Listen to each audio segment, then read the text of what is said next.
Okey, sebelum kita pulang, kita melawat di Museum Tsunami Aceh.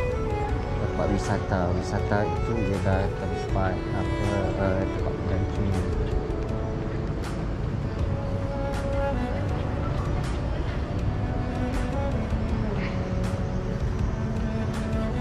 Dia ada auditorium kat sini.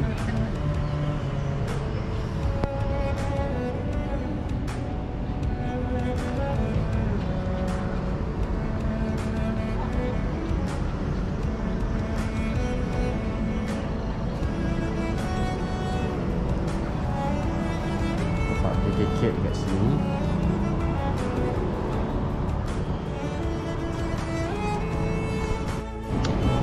Okey, ni sebelum masuk lagi.